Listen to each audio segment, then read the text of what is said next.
રાજકોટમાં મોબાઈલ વિક્રેતાઓ જીએસટી વિભાગના રડારમાં છે। જીએસટી વિભાગે બિલ અને અન્ય સાહિત્ય કબજે કર્યા છે। માર્ચ એન્ડિંગ પહેલા ટેક્સ ચોરી અંગે કાર્યવાહી થઈ રહી છે। મોટા પ્રમાણમાં જીએસટી વસૂલાત થવાની સંભાવના છે। બિલ વગરના મોબાઈલના વેચાણ અંગે પણ તપાસ હાથ ધરવામાં આવશે।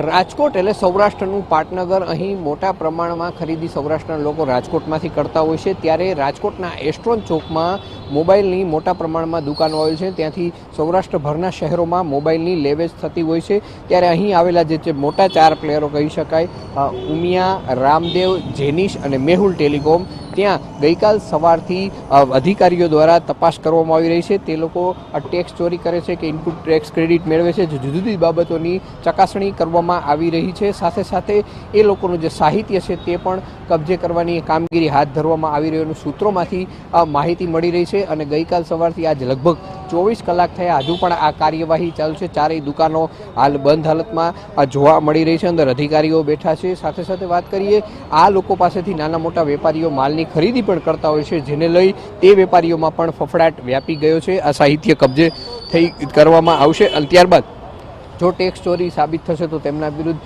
કાર્યવાહી કરવામાં આવશે, જેને લઈ નાના મોટા વેપારીઓમાં પણ ભયનો માહોલ જોવા મળી રહ્યો છે। ગઈકાલથી આજે મોબાઈલ બજાર કહી શકાય રાજકોટ સૌરાષ્ટ્ર માટેની ત્યાં સોપો પડી ગયો છે અને વેપારીઓમાં ભયની લાગણી છે કે તે લોકો પણ ટેક્સ ચોરી કરી શકે નહીં, તે અંગે પણ ચર્ચા વિચારણા થઈ રહી છે। અને હાલ જે મોબાઈલ લેવાવાળા લોકો હોય છે તે પણ અહીં જોવા મળી રહ્યા નથી અને હાલ જે મોબાઈલ માર્કેટ છે સંપૂર્ણ બંધ હાલતમાં જોવા મળી રહી છે અને અધિકારીઓનો કાફલો દુકાનોની અંદર જોવા મળી રહ્યો છે। કેમેરામેન રવિ ચાવડા સાથે રવિ મોટવાણી, TV 13 રાજકોટ।